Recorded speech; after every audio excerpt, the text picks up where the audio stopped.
¿Ya?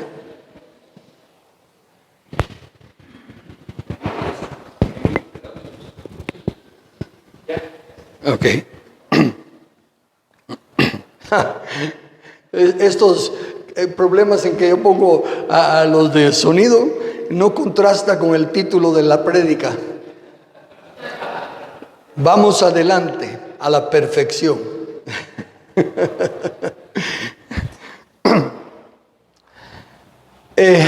Es glorioso, maravilloso el continuar en el estudio de la palabra y cada vez ir viendo más luz. Entre los TikToks ahora, cuando se conectan algunos, dicen: fulano te está invitando a su TikTok, ya me invitan. Entonces me metí a uno y estaban platicando acerca, el tema era: la iglesia necesita más revelación. Y yo me metí y les dije: no. Lo que necesita es luz sobre la revelación que ya tiene, porque toda la revelación que Dios nos vaya a dar ya está en la Biblia. Sencillamente que tenemos que seguir escudriñándola para ir recibiéndola. Y entonces, conforme la luz va aumentando, la responsabilidad también va aumentando, porque a mayor privilegio, mayor responsabilidad. Y la única forma de cumplir con esa luz que va aumentando es el obedecer la nueva información. Y eso me trae a mí y a ustedes, porque tienen el problema de que la luz que yo estoy recibiendo se las estoy pasando y no sé si la están asimilando a la misma velocidad, pero la cosa es que sigue creciendo y conforme más luz, más responsabilidad. Y nos encontramos en un entronque de caminos, ¿verdad? Y es ya el de seguir en lo que tenemos o avanzar más. Con eso quiero decir que las cosas que la iglesia ha hecho ya por tantos años, llega el momento en que tenemos que meter la mano en el baúl de los tesoros. ¿Se recuerdan lo que hablamos de la prédica? Que nuestro corazón es el tesoro y que del buen tesoro de su corazón el hombre sabio saca cosas buenas, nuevas y cosas viejas. Entonces necesitamos ver las cosas viejas del tesoro y ver si compaginan con las nuevas. Me refiero si se complementan. Si a estas cosas viejas lo nuevo le está dando crecimiento, y a lo viejo que no le esté dando crecimiento, pongámoslo por un lado. No son malos. No son malos, como dice Hebreos 5, comenzando en el versículo 11 hasta el capítulo 6, versículo 3. Acerca de esto, como comienza con acerca de esto, aclaro que comienza haciendo referencia al tema anterior, que comienza en el capítulo 4, versículo 14, y termina hasta el 5:10, uno antes de este. ¿Y cuál es ese tema? Jesús como el sumo sacerdote Melquisedec, y explicando todo lo que eso implica, el nuevo sacerdocio y todo lo demás. Y por eso dice el autor: acerca de esto tenemos mucho que decir y difícil de explicar, por cuanto os habéis hecho tardos para oír. Porque debiendo ser ya maestros después de tanto tiempo, tenéis necesidad de que se os vuelva a enseñar cuáles son los primeros rudimentos de las palabras de Dios.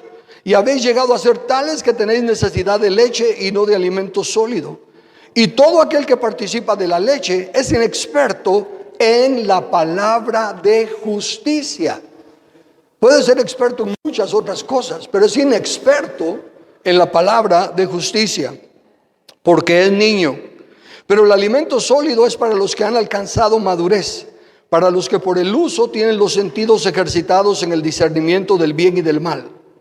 Por tanto, dejando ya los rudimentos de la doctrina de Cristo, vamos adelante a la perfección, no echando otra vez el fundamento del arrepentimiento de obras muertas, de la fe en Dios, de la doctrina de bautismos, de la imposición de manos y de la resurrección de los muertos y del juicio eterno. Y esto haremos si Dios en verdad lo permite. Fíjense que rudimentos son cosas fundamentales, son cosas básicas del cristianismo. Por lo tanto, no son malas, son necesarias. Y fueron la base de donde todos comenzamos. Pero tiene que llegar un momento en que ya eso sea hábito en nosotros. Que no tengamos que estar forzándonos a obedecer los principios básicos de la palabra de Dios. El punto es este. Todos esos principios nos capacitan para afrontar la vida presente con paz, gozo y esperanza de una gloria venidera, pero no contribuyen a establecerla. Entonces, mientras sigamos en eso, y capten esto, porque una vez más, no estoy desechando, imposible desechar la palabra de Dios, pero sí estoy diciendo, tenemos que dejar ya de depender de eso. Por ejemplo, ya esos temas de que como todos tenemos la descendencia del pecado de Adán, esto y lo otro, ya no. ¿Por qué? Porque si ya el postrer Adán nos reconcilió, pagó el precio de todas esas maldiciones ancestrales y todo lo del pasado, ya olvidémonos de eso. Los problemas que ahora nos acontecen, ya tenemos que entender es porque no estamos actuando de acuerdo a lo que sabemos, no estamos obedeciendo la palabra de Dios, consecuentemente estamos sembrando mal. Y como dicen, bueno, es por la descendencia, la maldición de la tercera y la cuarta. No. En Adán, en el postrer Adán, fuimos limpiados, librados de todo eso, perdonados de todo eso. De aquí en adelante, lo que vamos a cosechar es lo que nosotros sembremos. Ya no hay nada de la cosecha de nuestros ancestros. Todo eso fue borrado con la sangre del Cordero. Pero yo conozco claro que sí, según el hombre piensa en su corazón, así es él. Hemos creído que el diablo tenía poder y nos asustaba. Hemos creído que las maldiciones de nuestros ancestros nos podían alcanzar y nos alcanzaban. Porque según el hombre piensa, así es. Y dice que el enemigo opera en los hijos de desobediencia, los que no están acatando estas verdades de la palabra.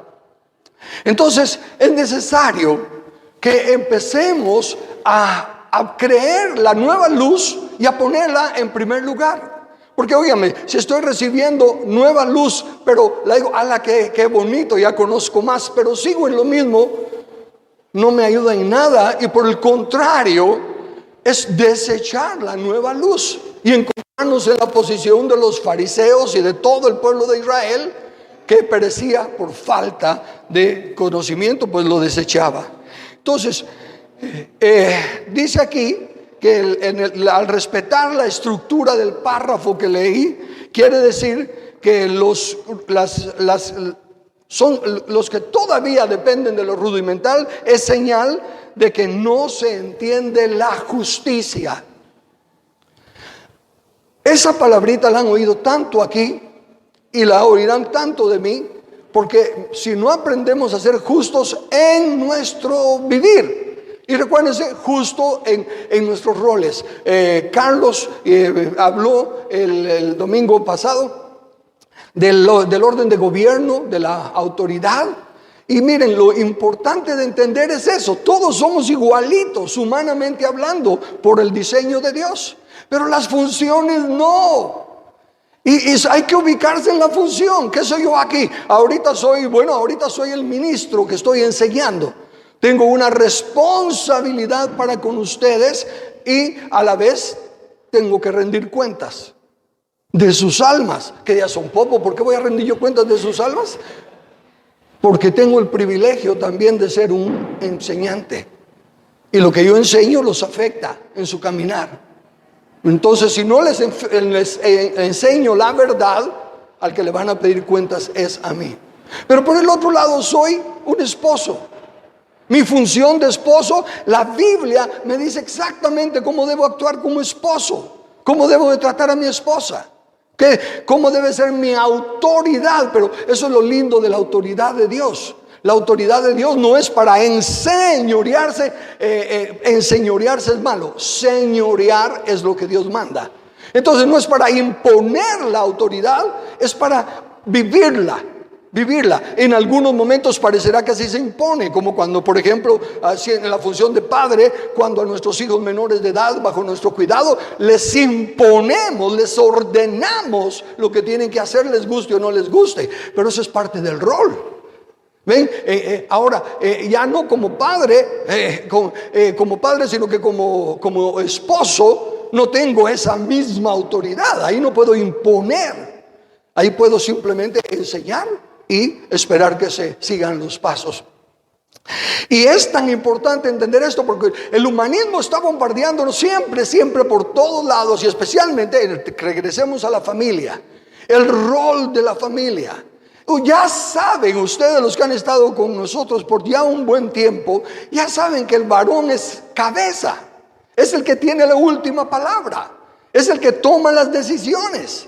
Claro que lo hace en consejo, respeta la sabiduría que Dios nos ha dado en la esposa y el balance que nos trae la esposa, pero en última instancia es el varón el que lleva la autoridad. Ese es el diseño de Dios. Y ponerse a pelear en que somos iguales, en que si no me comprende, que eso y lo otro, ya no es de nosotros. Eso es de niños que no entienden la justicia.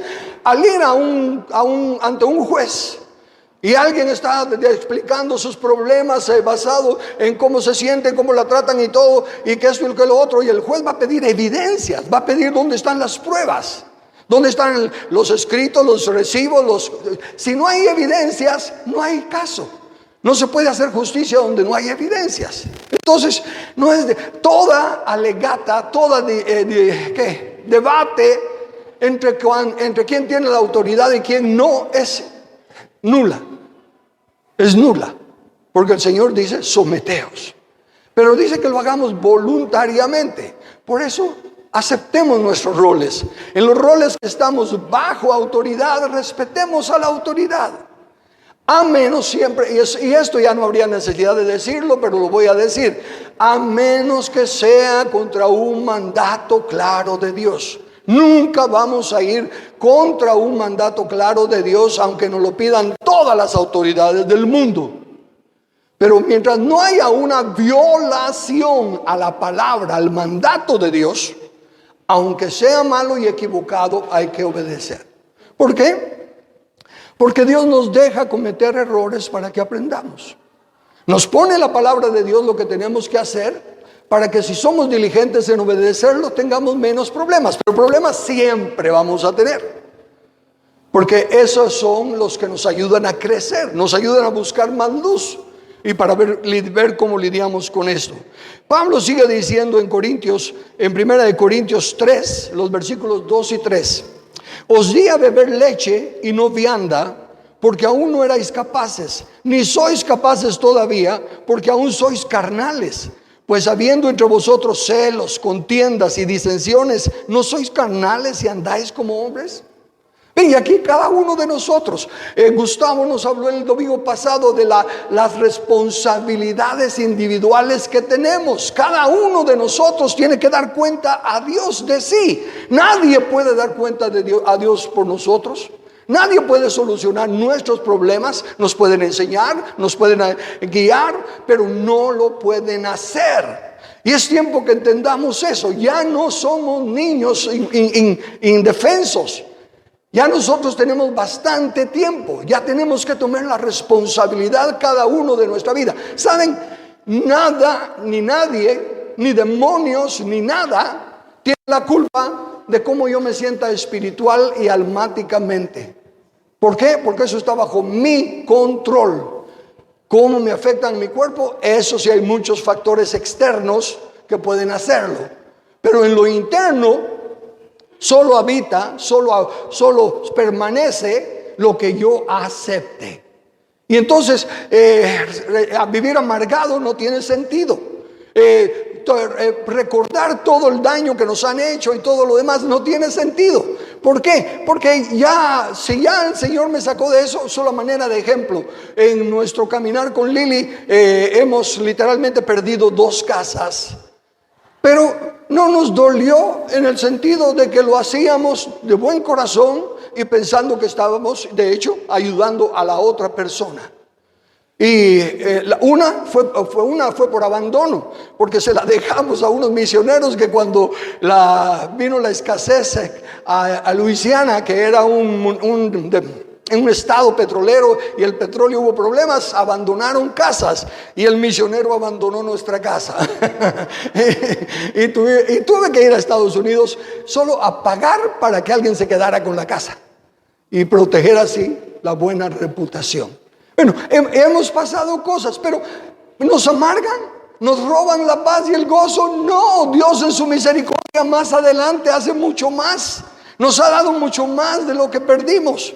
Y todo porque nos enfocamos en que si la Biblia lo dice, aunque nuestra alma esté dando vueltas y vueltas queriendo hacer algo de venganza o de lo que sea, hay que ponerla en su lugar y obedecer a Dios.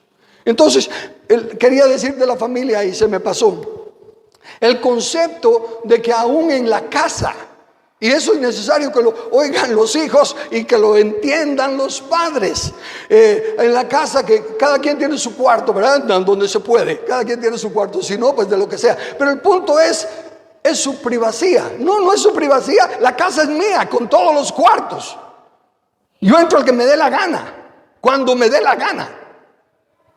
Que le enseñe a mis hijos modales, que le enseñe a mis hijos el concepto de orden. Y tocar, se puede, eso es otra cosa. Pero lo que es más, hasta la ropa que tienen es mía.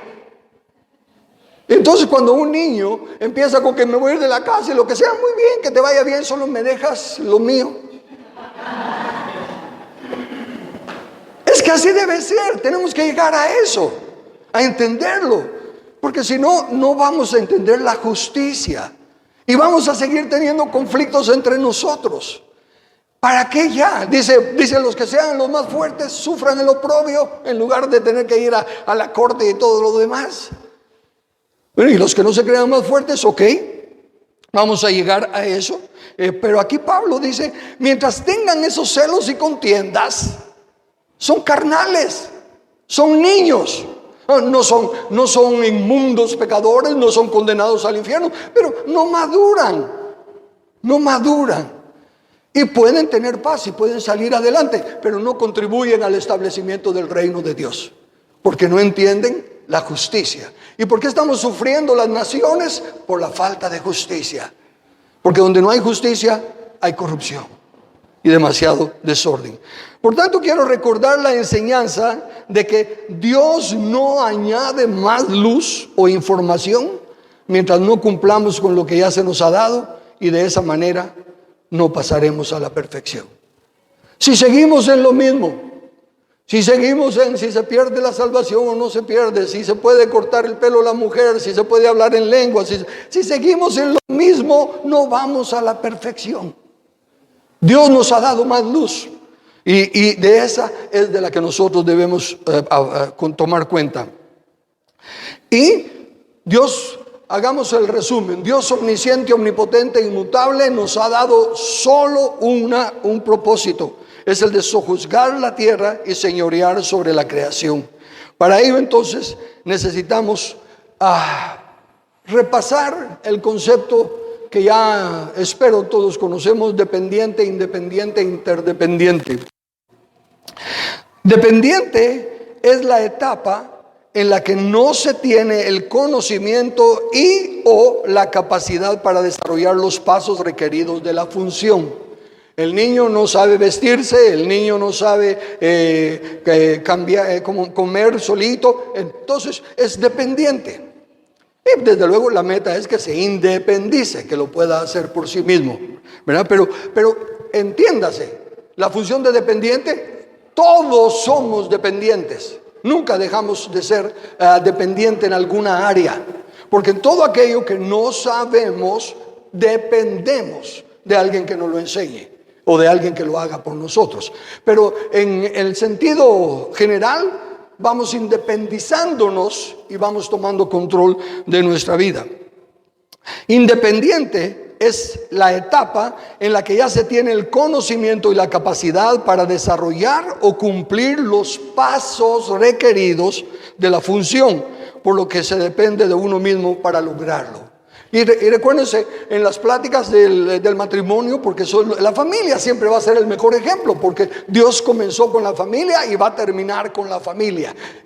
Comenzó con la familia, está trabajando, quiere trabajar con la familia de la fe y va a terminar con la familia. Entonces, en la familia, esto del dependiente e independiente tiene que ser bien entendido. Bueno, leo la definición de interdependiente y regreso. Interdependiente es la etapa en la que, aunque se tiene el conocimiento y la capacidad para cumplir los pasos de la función requerida, se reconoce que otros en el equipo o grupo tienen un rango de autoridad mayor o tienen mejor conocimiento o capacidad para alcanzar la meta. Entonces voluntariamente se toma la actitud de depender de esa persona o ente que le apoya a llevar adelante los pasos de la función requerida. Pero la realidad de la vida demuestra que prácticamente solo nos movemos en los ámbitos de dependiente e independiente. Alcanzar la independencia es lo máximo. En la mayoría, en la grandísima mayoría. Y entonces eso produce un montón de bajo un poquito de independientes. Y los dependientes son dependientes porque quieren que se les supla sus necesidades. Pensemos en la familia otra vez. Los hijos. Los hijos son dependientes. Definitivamente, mientras no salen de casa, mientras son menores de edad, son dependientes. Y ellos lo reconocen. ¿Por qué? Porque no les queda otra. No tendrían dónde comer, no tendrían dónde dormir, no tendrían cómo vivir si no fueran independientes. Pero el problema está que la actitud, la actitud es: soy dependiente de lo que necesito. Pero la actitud es independiente en cuanto a responsabilidades. No quieren acatar las reglas, no quieren vivir bajo las normas. Lo mismo en la ciudadanía. La gran mayoría de ciudadanos, por eso es que estamos como estamos, porque quieren ser dependientes del Estado. Pero la actitud es: no quieren ser independientes. Pero en cuanto a la actitud de obediencia, son independientes. Si no se les hacen las cosas como quieren, arman los bochinches que han armado y todo lo demás. Entonces, esa es la condición. Y en la iglesia, la gran mayoría de los oyentes, de los asistentes a la iglesia, son dependientes de lo que diga el líder, los líderes. Y no se toman la tarea, la responsabilidad de verificar en la Biblia si es verdad o no lo que se les está diciendo. Y cuando en Facebook empiezan las discusiones ahí o algo, siempre los argumentos no van a lo presentado. En mi caso, yo puse: ok, respóndanme a esto, y pongo un texto. Y me sale siempre por otro lado, no responden el texto. ¿Por qué? Porque el texto está claro, pero la tradición no lo acepta. Y nosotros tenemos que darnos cuenta de ello. Dependemos de Dios, siempre vamos a depender de Dios. Pero hay áreas en las que Él quiere que ya no dependamos de Él. Quiere que manifestemos madurez, que podamos caminar por nosotros solos, que podamos comer la palabra por nosotros solos. Pero nos es más fácil esperar que alguien nos la dé ya molidita, licuada, que sea más fácil de digerir, que ser responsables, que ser independientes de nuestro estudio, para que así podamos juzgar o filtrar lo que estemos oyendo de las prédicas y las enseñanzas. Por lo tanto, con la nueva luz, vimos que en el manual del Creador se divide en 3 siglos. El plan que Dios nos ha revelado, nada más que el plan que Dios nos ha revelado, no el plan de Dios. Dios es eterno, todavía tiene a saber qué tantas cosas maravillosas que ni siquiera podemos imaginar. Pero lo que nos ha revelado a nosotros en la Biblia se divide en 3 siglos. El siglo pasado, desde la caída de Adán en pecado hasta la venida de Cristo Jesús a restaurarlo. Todo lo que aconteció en ese primer siglo, Dios lo permitió, sabiendo de todo lo que iba a pasar, para que nos quedara como el libro de texto, el libro de historia. Y como he dicho en otras ocasiones, en otros lugares, La Biblia nos habla la misma historia que podemos leer en las enciclopedias, ahora ya buscar en internet. Nos habla de los mismos países, de las mismas guerras, de los mismos problemas. Pero la historia nos relata los eventos y los resultados. La Biblia nos habla de la causa, de la razón por la que pasaron las cosas. Por eso, como les he contado, cuando educando a Undina y a Brandon en casa, llegué a la caída de Roma. En la enciclopedia había más de 16 razones por las cuales Roma cayó. Pero ninguna de ellas era interna, todas eran externas. Y al llegar a la etapa de la educación en Roma, fue cuando descubrí que fue hasta que los romanos cedieron la educación de sus hijos a los griegos, a quienes habían conquistado militarmente, y pusieron a sus hijos bajo la educación de los griegos, que la influencia griega trastornó la armonía de la familia romana. Por eso es que aunque era Roma el gobierno mundial de aquel entonces, en el mundo no se hablaba latín, se hablaba griego, por la influencia. De ahí que hay mucha enseñanza en el primer siglo. De hecho, Pablo dice que todo lo que aconteció en el primer siglo, y dice a Israel, dice que fue para nuestra admonización, para nuestra enseñanza. Ejemplo para nosotros. Eso es todo lo que tenemos que buscar. Ejemplos, pero ejemplos, dice él, de no hacer lo mismo, no cometer los mismos errores. Y uno de los errores más grandes de Israel fue pensarse el pueblo de Dios. Fue pensar que Dios era solo el Dios de ellos. Y por lo tanto, cuando Dios daba palabra, toda la aplicaban para ellos y no era para ellos. Pero no entendieron el misterio. Y la iglesia está ahora cayendo en el mismo error. La iglesia piensa que Dios y Cristo es solo para la iglesia, y que Dios y Cristo solo nos responden a nosotros, y por eso es que creen en un rapto solo para salvar a la iglesia, y creen en tantas cosas solo de la iglesia. Y no están entendiendo que Dios nos puso por luz del mundo y sal de la tierra. Israel no compartió la luz, Israel no compartió la sal, la iglesia tampoco lo está haciendo. Y siendo mayoría, teniendo la respuesta en nuestras manos para cambiar la nación, no se hace. ¿Por qué? Porque no respetan la palabra de Dios y cada quien tiene su reinito. Cada quien quiere ser independiente, cada quien quiere justificar su por qué actúa como actúa. El segundo siglo es el siglo presente, que comenzó con la resurrección de Cristo, de Jesús, y va a terminar cuando Jesús regrese por segunda vez.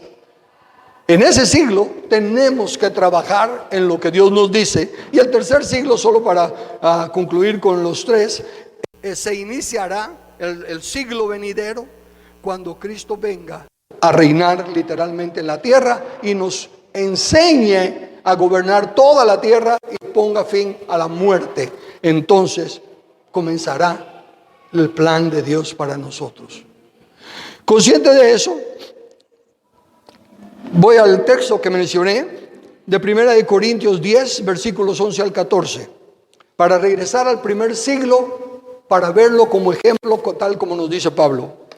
Y estas cosas les acontecieron como ejemplo y están escritas para amonestarnos a nosotros, a quienes han alcanzado los fines de los siglos. 1.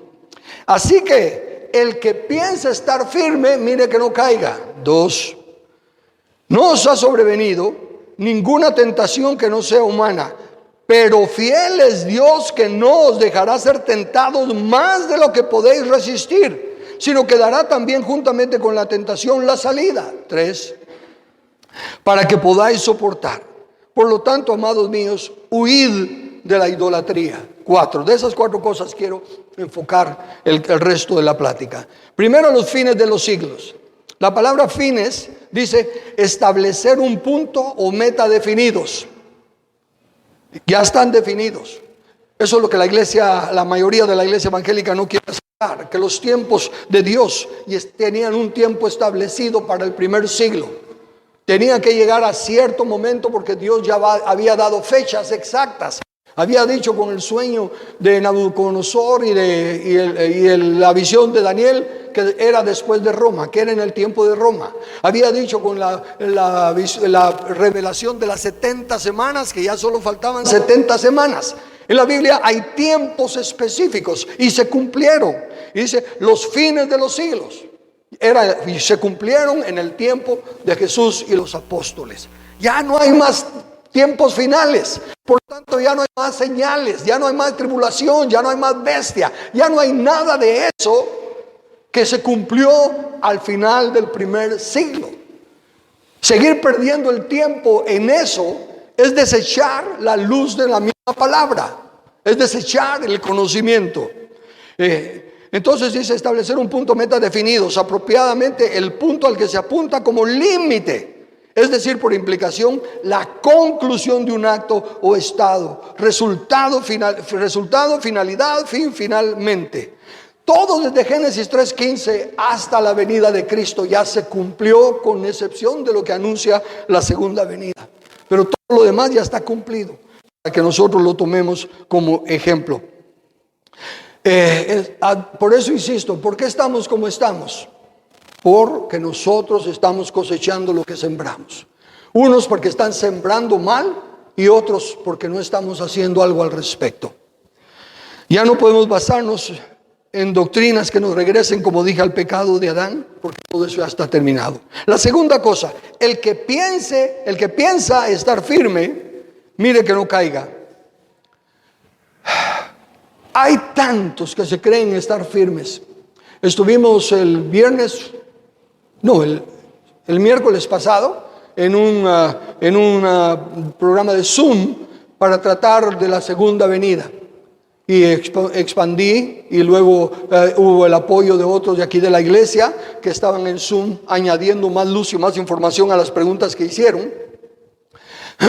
Pero a pesar de eso hay personas que todavía siguen arraigados a que no es así, a que siguen creyendo en el rapto, a pesar de toda la evidencia bíblica que dimos. Por el otro lado, a Dios gracias, y asumo que Ronnie se dio cuenta que una persona dio gracias de que se le había aclarado que lo que por tantos años había estado equivocado.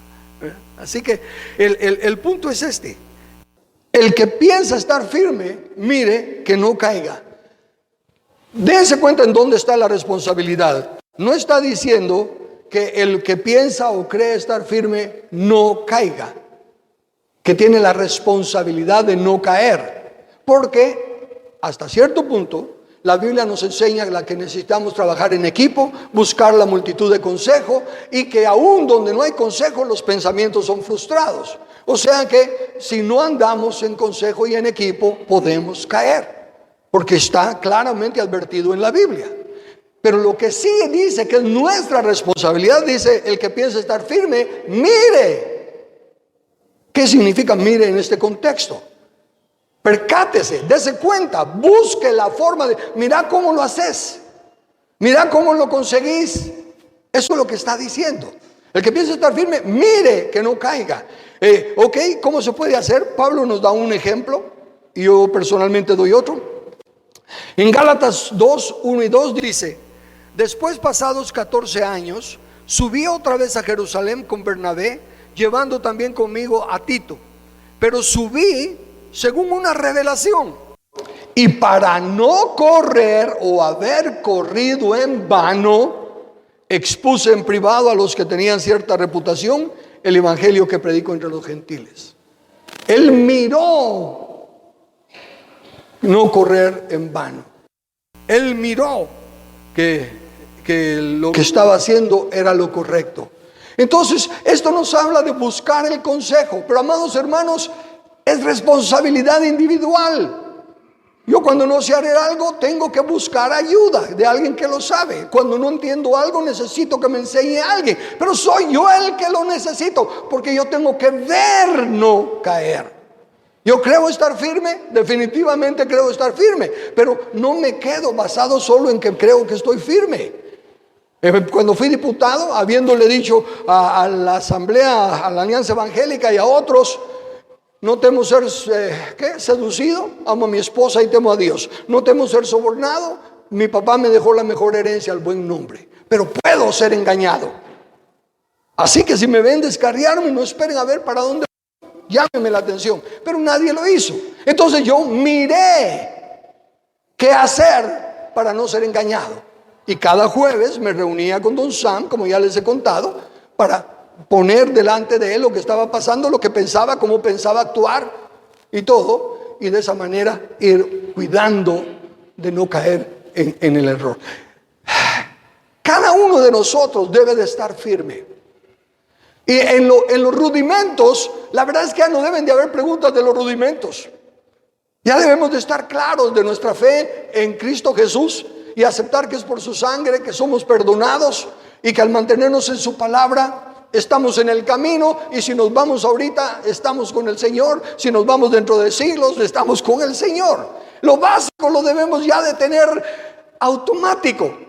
Ni pararse uno a preguntar, a ponerse en tela de juicio, ¿soy salvo o no soy salvo? Si se pierde o no se pierde la salvación. Obedeciendo la palabra no se pierde. Dice Pedro, creo que es el que dice que hay una serie de pasos a dar para no caer y nunca apartarnos. Pero que el que no tiene esa fe, esa luz, es como un miope que no ve más allá que lo que tiene enfrente. Entonces mirar, no caer.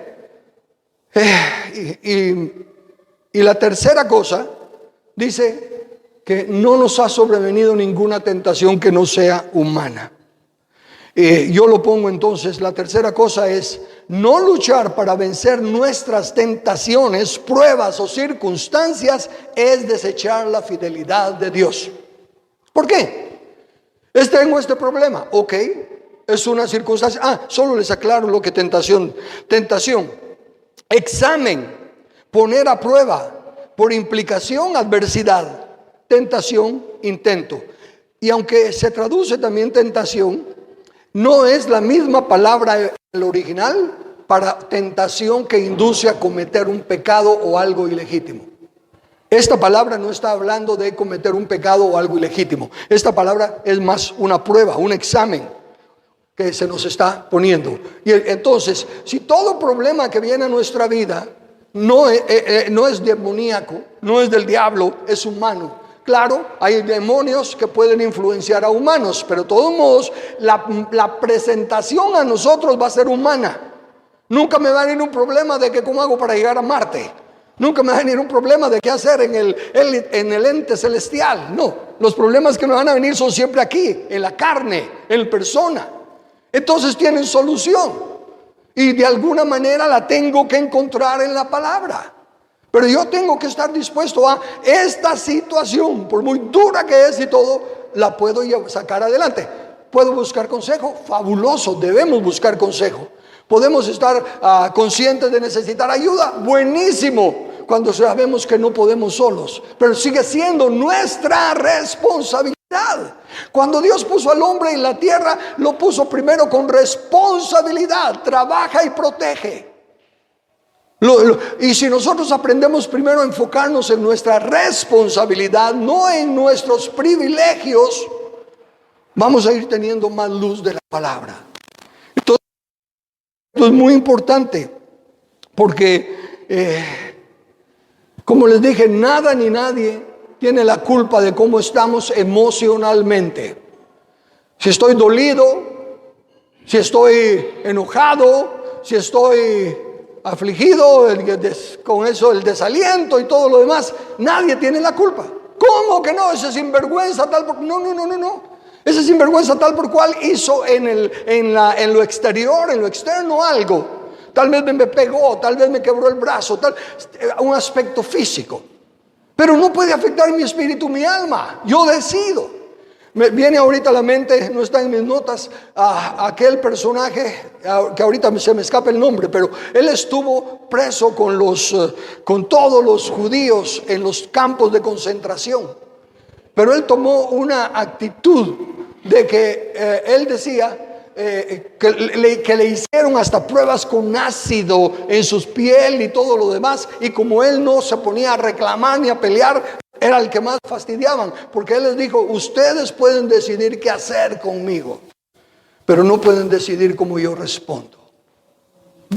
Y luego se empezó a dar cuenta entre la gente, los que se estaban muriendo. Se dio cuenta que morían jóvenes, viejos, de las diferentes edades, que no era solo la edad lo que definía quién se moría. Empezó a investigar y se dio cuenta que solo aquellos que tenían alguna esperanza, alguna razón de por qué querían salir, eran los que sobrevivían. Los que ya habían perdido la esperanza, los que pensaban que todo se había perdido, eran los que morían. Busca del ser, creo que se llama, del entendimiento, se llama el libro. En busca del ser. Ok, sí. Entonces el punto sigue siendo esto. Imagínense, ninguno de nosotros va a estar en el campo nazi, ninguno de nosotros le van a hacer todo lo que les hicieron. Pero él dijo: externamente pueden hacer lo que les dé la gana, pero internamente yo sigo decidiendo. Y Dios nos ha dicho eso: mayor es el que está en nosotros que el que está en el mundo. Entonces tenemos que empezar a dejar de ser egoístas. Ego, pensar más en mí que en los demás. Y ese es nuestro problema. Cuando pensamos que a otro le puede pasar, pero a mí no. ¿Por qué? Porque yo no soy tan malo como él. O porque él es un ladrón y yo soy una persona. No. No podemos conseguir, esa clase de comparaciones no va. Las pruebas nos vienen a todos por igual y a nuestra medida, porque Dios no nos deja ser tentados, probados, más de lo que podemos soportar. E inmediatamente el Señor piensa que puedo soportar, yo ya te estoy levantando 50 libras y Señor, con esto ya me muero, ya no aguanto, ayúdame, y Él piensa que puedo levantar 100, más de 100. Pero yo no estoy buscando la salida que Él ha dado. Estoy tratando de decirle por dónde debe ser la salida. Nosotros queremos que nos saque o que nos haga la puerta que nosotros queremos. Señor, no estoy en esta situación de deuda y todo, pero si tocas el corazón de esta persona para que ya le estamos diciendo a Dios qué hacer. No buscamos la salida, sino que le estamos diciendo cuál debe ser la salida. Somos muy egoístas. Es nuestra naturaleza carnal caída. Y tenemos que reconocerlo, porque eso es lo que también el orgullo es muy astuto. Siempre va, cuando yo estaba pasando los problemas de malos pensamientos y toda la batalla que tenía, ¿por qué no pedía consejo a los jóvenes? Porque pensaba: son mis amigos más jóvenes, los que han estado conmigo desde tantos años. Si yo fallo, les va a afectar su fe. O sea, que yo seguía haciendo el traidito de la película. Y era todo el orgullo, no queriendo humillar. Tal como dice la Escritura: el que encubre su pecado no prosperará. Y hay muchos que están en eso, están en pecado, porque recuerden que pecado no es robar, es nada más, y adulterar y matar. No. Pecado es aún tener un mal sentimiento para con alguien. Dice: si tienes un rencor para con tu hermano, eres como un asesino, dice la Biblia. Entonces hay personas que siguen todavía con rencores, que siguen con actitudes de que saben que están mal, pero no quieren aceptarlo, y entonces se justifican con otra cosa. Esos niños, eso es carnal, dice Pablo. No se puede esperar llegar a la madurez así. No se puede esperar llegar a tener ese bien buen siervo fiel, sobre poco has sido fiel, sobre mucho te pondré, que tanto anhelo oír. Así que no hay excusa, porque sería pecar contra Dios decir que esta situación sí no tenía respuesta, que esta situación sí fue imposible de solucionar, porque Él es fiel. Tu fidelidad es grande, cantamos, y no nos deja ser probados más de lo que podemos soportar. Y la cuarta, huir de la idolatría.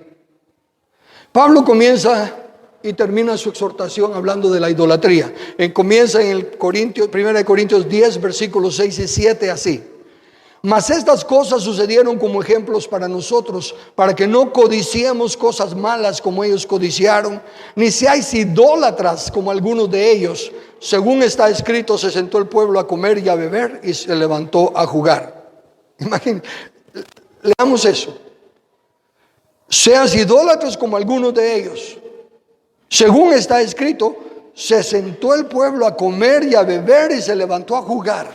¿Eso es idolatría?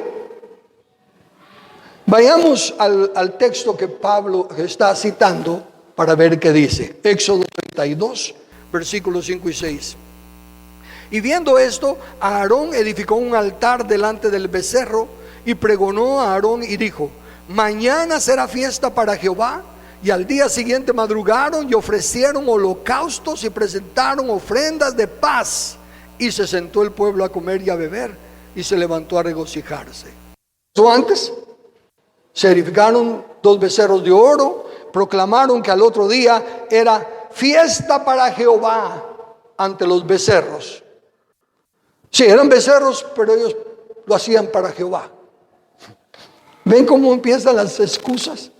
¿Ven cómo Aarón quiso ¿cómo que? Zafar bulto, como decimos, por haber hecho los becerros? Dijo, aunque son becerros, pero es para Dios. Y no hay tantas cosas que se hacen hoy así. Decían, por ejemplo, la Navidad. La Navidad no se celebra. No, en ninguna parte de la Biblia dice que se celebre. Pero como se hace de corazón y esto y lo otro, va. ¿Están tranquilos? En todo. Enójense conmigo. Pero tantas fiestas, tantos días de fiesta: día de la madre, día del padre, día del cariño, todo eso no es nada. Y pleitos que hay porque se le olvidó el cumpleaños o el aniversario, o porque no le llevó rosas el día de la madre. Todo eso es mundanalidad carnal. Pero no daña. Dice, no daña. Y rápido empiezan las excusas estas, ¿verdad? ¿Qué tiene de malo? ¿Verdad? Al fin y al cabo, como es para el Señor. Si es para el Señor, que sea conforme al escrito está. Si no, no es para el Señor. Es para el orgullo, es para el ego. Es para no afrontar las consecuencias de ser el patito feo del grupo, porque no creo en tal y tal cosa. Entonces esto dice, pero ahora noten: si madrugaron y ofrecieron holocaustos y presentaron ofrendas de paz, y se sentó el pueblo a comer y a beber y se levantó a regocijarse. Lo que Pablo está presentando es el resultado de lo que produce la tentación, de lo que causa la tentación. ¿Qué es lo que veo ahí? ¿Qué es lo que está pasando ahí? Ahí están los ídolos. Y vamos a hacer fiesta, vamos a ofrecer holocaustos de paz y todo lo demás. Y ya lo hicimos. ¡Ay! Nos sentimos re bien. Hicieron la fiesta y se sentaron a comer y a jugar tranquilamente. Entonces, lo que miro es que el falso sentido de satisfacción que produce el que lo practica es el problema de la idolatría. Arrodillarse ante un becerro no sería idolatría, dependiendo de la actitud. ¿Qué base bíblica tengo para eso? Naamán el leproso, cuando se convierte, le dice al profeta: mira, pero cuando el rey se inclina ante el Moloch, ante el rey, ante el ídolo, pone su mano en mi hombro y yo tengo que arrodillarme con él ante el ídolo. Que Dios me perdone en eso. Y el profeta le dice: ve en paz. Los ídolos nada son, absolutamente nada son. Hacerle un daño a un ídolo, no viene un castigo del cielo ni nada por el estilo. El otro caso, Gedeón, que le dice Dios: destruye el altar de Baal, destruye el altar de Baal que tiene tu papá y la estatua de Acera, que es de madera. Y entonces quiebra la estatua de Acera y la prende fuego, destruye el altar de Baal y quema el buey que le dijo Dios. Y cuando le llegan a reclamar al papá de Gedeón, le dicen: sacalo, porque mira, botó el altar, botó a Baal y todo, hay que matarlo. Entonces le responde Gedeón: si es Dios, que él solo se defienda. Si es Dios, que se defienda. Pero Baal no hace nada porque no es Dios. Los ídolos no son nada. Entonces no es el acto de la idolatría. En cuanto a idolatría, yo tendría una definición por aquí. Ahí está, gracias. Ok, admiración o afecto extremado a algo o alguien. Ese algo o alguien que nos produce satisfacción. Wow, para ustedes los futbolistas, este es el mero mero, no, este es el mero mero. Y cuando mete gol este o aquel, entonces eso es lo que está diciendo ahí. Es una admiración extremada. Y no es en hecho el futbolista. No es este o aquel, sino que es el efecto que produce de paz, de gozo, de logro. Entonces, cuando algo, alguien, o una nación, o un deporte, o lo que sea, que toma el lugar de Cristo, en este caso, el deporte no veo cómo lo afectaría, cómo lo puedo ilustrar, pero sí puedo ilustrar a una persona, un diputado, un alcalde, el presidente, o a un gobierno, un partido político, lo que sea. Cuando se espera que alguien más haga por nosotros lo que Cristo ya hizo y está haciendo y puede hacer, es idolatría. Cuando toma un lugar en medio, se convierte en mediador. Guatemala e Israel. Israel es un ídolo de Guatemala. Porque todo el placer y la paz que viene a Guatemala por la misericordia de Dios, queman su incienso ante el ídolo Israel, porque votamos por él. Porque bendice a Israel es bendecido. Israel es un ídolo para Guatemala, en aspectos religiosos, en aspectos doctrinales. Como he dicho, geopolíticamente hablando, son nuestros aliados. Geopolíticamente hablando, tienen derecho a la tierra porque Dios se la dio. Geopolíticamente hablando, debemos de orar por su paz, pero no hay paz para el impío, dice Dios. Así que la única forma que pueden tener paz es arrepintiéndose y convirtiéndose y reconociendo a Cristo Jesús como Señor. No hay otra forma. Pero los evangélicos están tal como estoy describiéndoles aquí, ignorando la palabra de Dios. No, Israel va a ser restaurado. No, cuando la iglesia se vaya, Israel va a ser purgado y luego Israel va a continuar. Y la iglesia, bien, gracias. Es un total desprecio a la clara enseñanza de la palabra. Por eso no vamos a la madurez, porque todavía seguimos aferrados a cosas temporales y carnales.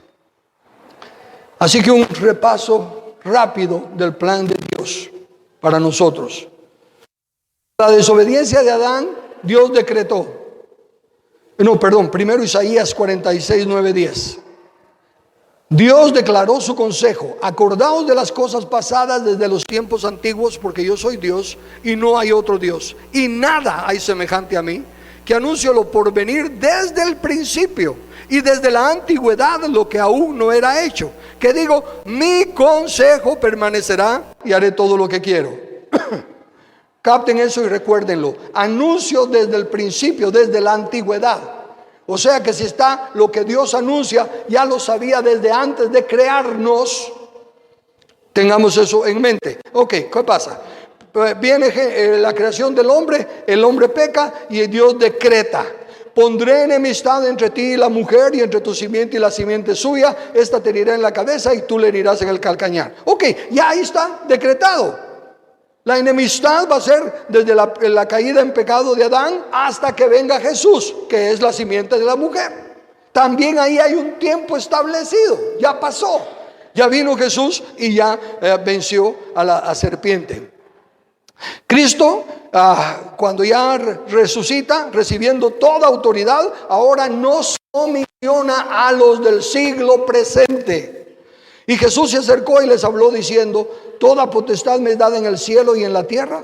Por tanto, id y haced discípulos a todas las naciones. ¿Cuál es la comisión? Hacer discípulos a las naciones. Sí, pero hay que discipular a la gente. No me empiece a poner excusas, no empiece a cambiar la palabra. Dice: hacer discípulos a las naciones. Si no lo entendemos, preguntémosle a Dios, pero no digamos eso significa hacer discípulos. ¿Acaso no hay discípulos cristianos en casi todo el mundo?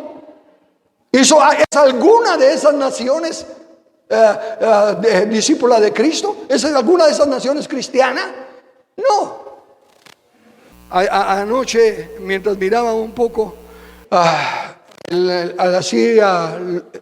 cuando tomó posesión Bukele esta segunda vez, se quebrantó mi corazón, porque miro a un hombre que está haciendo lo que Guatemala proclama que va a hacer. De Guatemala va a salir las naciones. Guatemala tiene la promesa porque votó por Israel.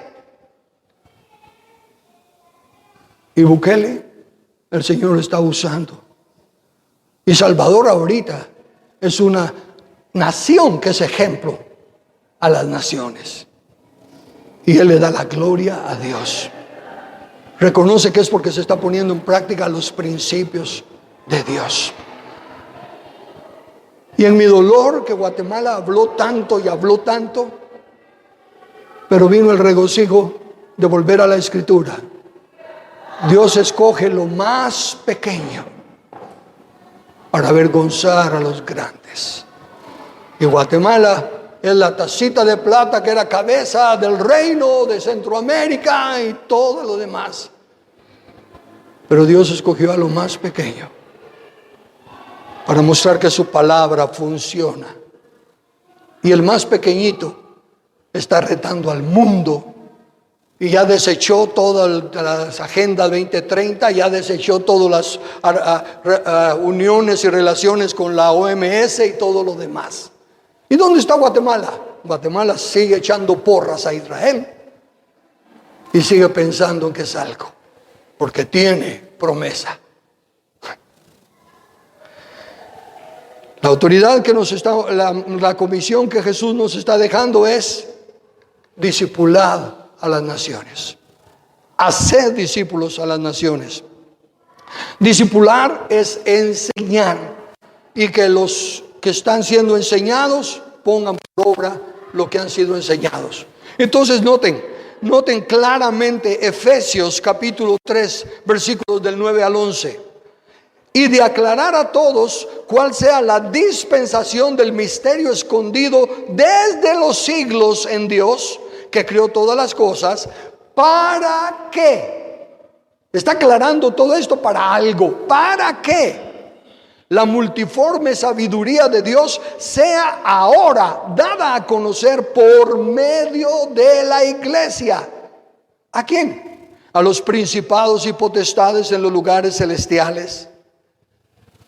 Si la iglesia sigue pensando que principados y potestades son demonios, aquí Dios está comisionando a la iglesia que le enseñe a los demonios.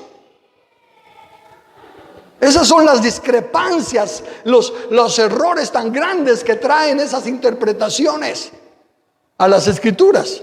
Pero nosotros hemos aprendido, porque es el significado de las palabras en todo el Testamento, de que se refiere a los gobernantes, a los magistrados, a las autoridades. La iglesia es la que le tiene que enseñar a los gobernantes, a los principados en el sentido de gobierno, en los lugares celestiales, conforme al propósito eterno que hizo en Cristo Jesús nuestro Señor.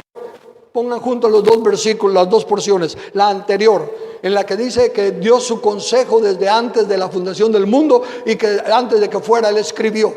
Y dice que era conforme al propósito eterno que hizo en Cristo Jesús. Desde el principio, el misterio de Cristo, el misterio de Dios ha sido Cristo. Desde el principio, quien tiene que llegar a sojuzgar la tierra es Cristo y su descendencia. No es de que Israel y ahora la iglesia continúa lo que inició Israel. No. Desgraciadamente la iglesia está continuando lo que hizo Israel, metiendo las cuatro en desobediencia, porque no aprende de los errores de Israel. Pero no, la iglesia es la que está desde antes de la fundación del mundo, porque todo se consuma en Cristo Jesús. Quiere decir que nada comienza antes de Cristo. Es en Cristo donde ahora, para que conforme al propósito eterno que hizo en Cristo Jesús nuestro Señor. Nosotros tenemos la dicha de haber entendido el misterio escondido, pero debemos de darnos cuenta que dice que es para algo. ¿Para qué? Razonemos esto. ¿Cuál es el propósito eterno que se nos ha revelado aquí? El que hizo en Cristo Jesús. Quiere decir que el desarrollo de ese propósito no podía llevarse a cabo antes de Cristo Jesús, porque es en Él que el propósito se cumple. ¿Cómo saber más específicamente cuál es el propósito? Bueno, aquí dice, ¿a quiénes se lo tenemos que dar a conocer? A los gobernantes. El propósito tiene que ver con la sabiduría que le enseñemos a los gobernantes y a las personas en eminencia. ¿Y cuál es el mensaje que se le debe dar a conocer? La multiforme sabiduría de Dios. Pero obviamente no vamos a darle toda la multiforme sabiduría de Dios, sino que en específico todo lo relacionado con gobernar. Porque Jesús dijo, haced discípulos a las naciones enseñándoles todo lo referente a las naciones. Haced discípulos a las naciones enseñándoles todo lo que yo os he mandado, pero con relación a las naciones, como cuando hemos dicho, las casadas estén sujetas a sus maridos en todo. No es todo, es todo lo relacionado con el matrimonio. Entonces aquí enseñándoles que guarden todo lo que yo os he dicho, pero es a las naciones, es a los gobernantes. Y la Biblia tiene, como ya hemos visto, y en mi libro Fundamentos del Gobierno está escrito, 10 principios para la paz y la libertad de una nación. Y hasta está la estructura de cómo hacer la constitución para que la honra y la gloria sea para Dios y para que ningún gobernante se pueda enseñorear de la gente. Así que en conclusión, y como preparativo para la mesa del Señor, debemos darnos cuenta que si en verdad hemos creído en Jesús como Señor, y enfatizo, como Señor, no como Salvador, no como guardador, no como todo lo que siempre buscamos egoístamente. Él es mi sanador, Él es mi redentor, Él es mi proveedor. Si lo reconocemos como Señor, nos debemos de presentar a su disposición, llegar como Abraham, que no había entendido la soberanía de Dios, que no había entendido, pero finalmente llegó aquello de que si Él me prometió todo en Isaac, si toda mi descendencia, todo mi futuro depende de Isaac, y ahora me dice que lo mate, no se paró a considerarlo. Finalmente llegó al entendimiento, Él es Dios, y como Dios que es, aunque yo lo mate, Él lo resucita. Eso nos dice el autor de Hebreos, no me lo estoy inventando yo, ¿verdad? Ese fue el pensamiento de Isaac. Como Él es Dios, aunque yo lo mate, Él lo resucita. Y estuvo dispuesto a matarlo. Pero nosotros no dejamos nuestras cosas. Miren, nos complicamos la vida con dejarnos afectar por el mundo. No améis el mundo ni las cosas que están en el mundo, porque nos roban la atención, nos complican la vida. Tan bien que pudiéramos estar si tan solo tomáramos aquello de estar contentos con lo básico. Así que teniendo sustento y abrigo, estar contentos con esto. Pero luego rapidito salen las otras verdades porque son verdades, pero pesan más que lo básico. Si estuvieran en su orden correcto no serían tan malas. Pero qué malo tiene que si tengamos, digamos, un carro nuevo, digamos esto, lo que sea. No tiene nada de malo.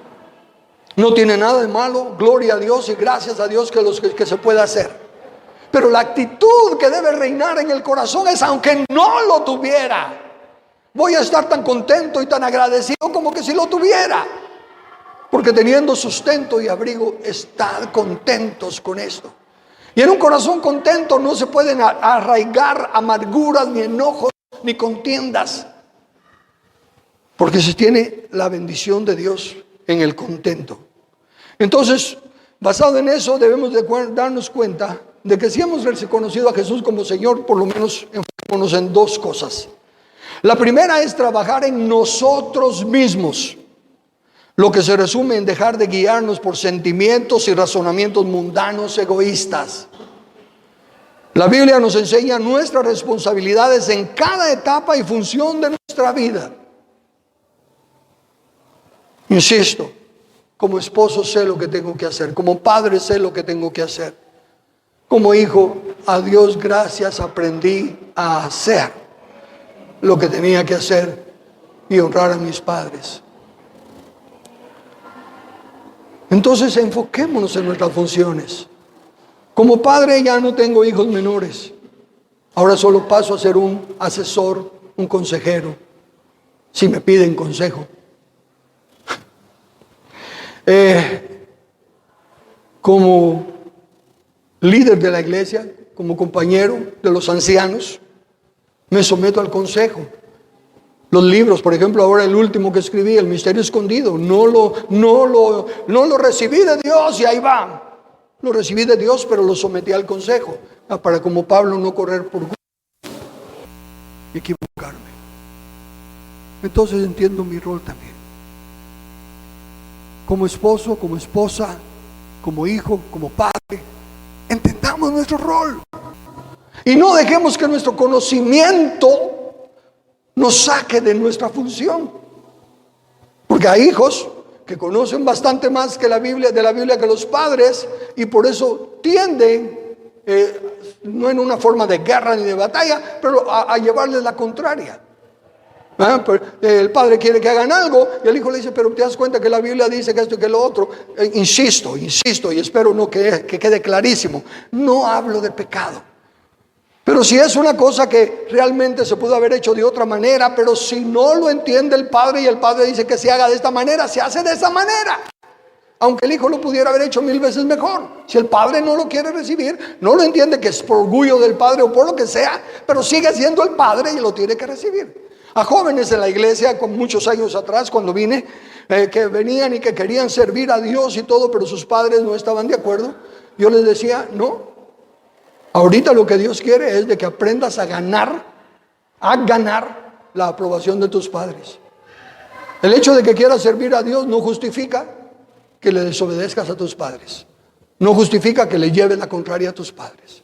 Aunque Dios te esté llamando. Y nos dejó el ejemplo en Jesús. ¿Qué más que eso? Jesús entendió y le dijo a María, no se está, pero hombre, ¿en qué quedamos? ¿No sabían ustedes que yo tenía que estar en los negocios de mi padre? Pues. Y cuando se dio cuenta que no entendían, dijo,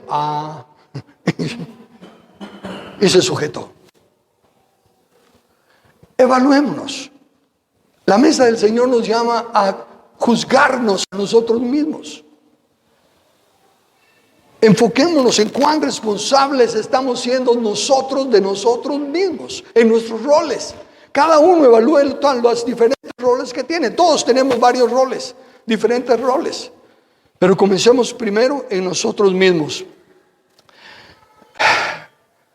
La segunda es que, teniendo la declaración de Dios que su consejo es que sojuzguemos la tierra y que para eso hay que poner los gobiernos civiles bajo los pies de Cristo, le dediquemos tiempo ahora a entender y compartir los elementos del reino con la misma fe y convicción que se nos inculcó compartir el llamado plan de salvación. Traigan los elementos, por favor. Tráiganlos. ¿Vale? Se nos inculcó a guiar almas a Cristo, a salvar almas. Y no hay cosa más grande que la salvación de las almas y todo, como dije, de los rudimentos que es verdad.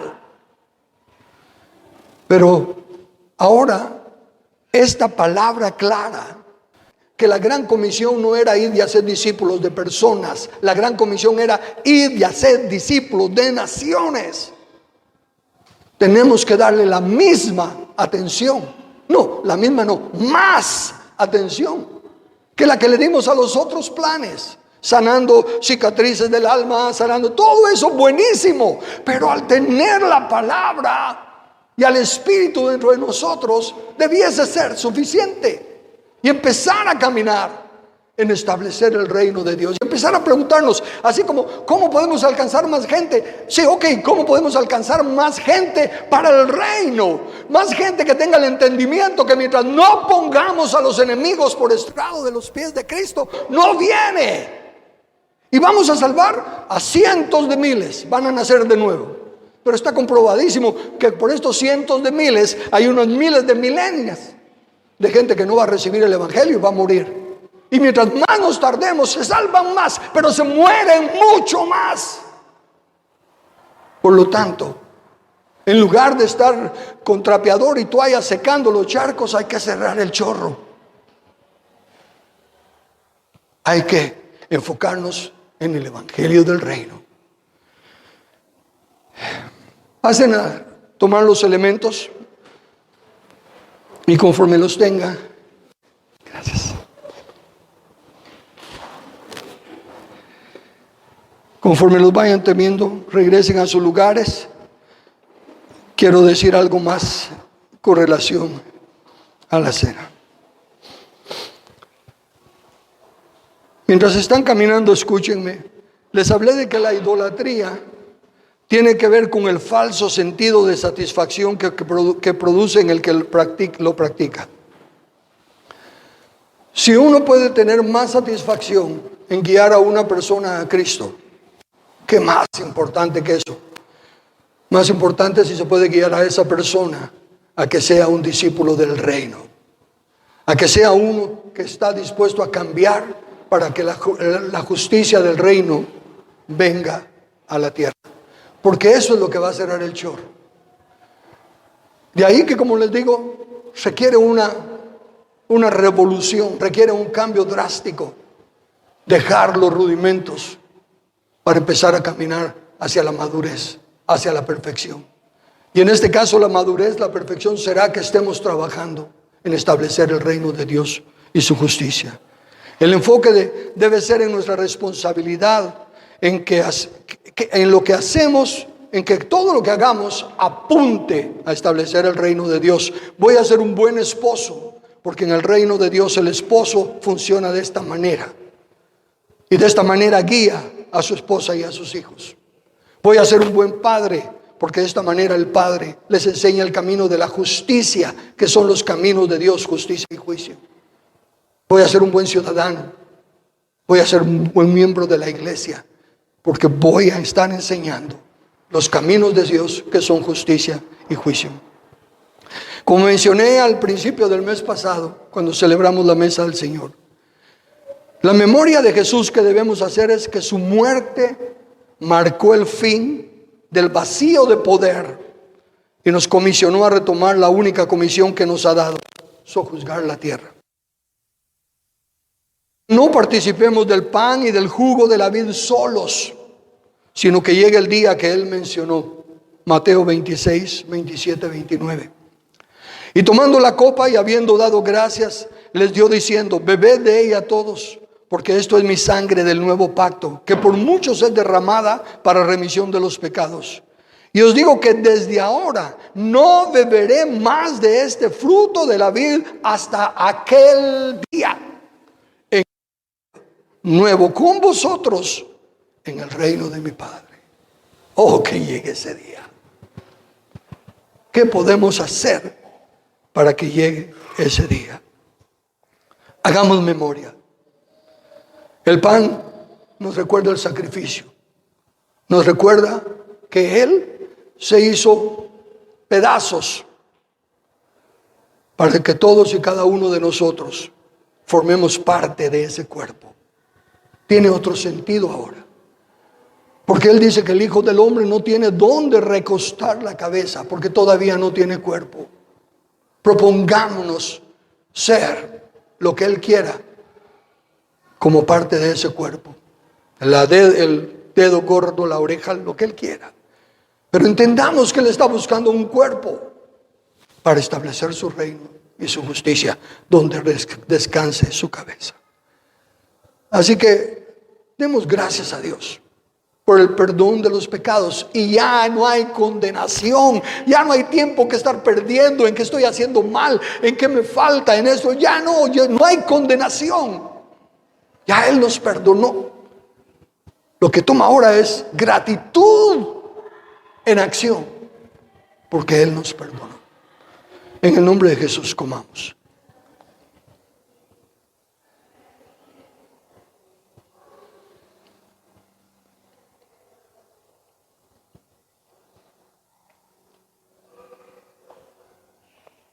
Y como Él dice, Él beberá otra vez el jugo de la vid en el reino de su Padre. Para que eso se dé, debemos poner a sus enemigos por estrado de sus pies. Así que, dejando ya los rudimentos de la doctrina, vamos adelante a la perfección para que Cristo venga. Y en aquel día lo tomaremos ya no para recordar su muerte, sino que para celebrar su triunfo y su retorno. En su nombre, bebamos.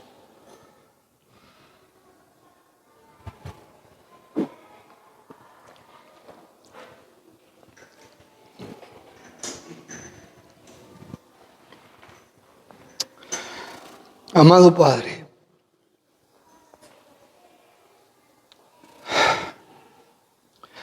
Señor, ya no hay palabras. Tú has manifestado una gracia tan grande. Eres paciente de una manera que no se puede describir.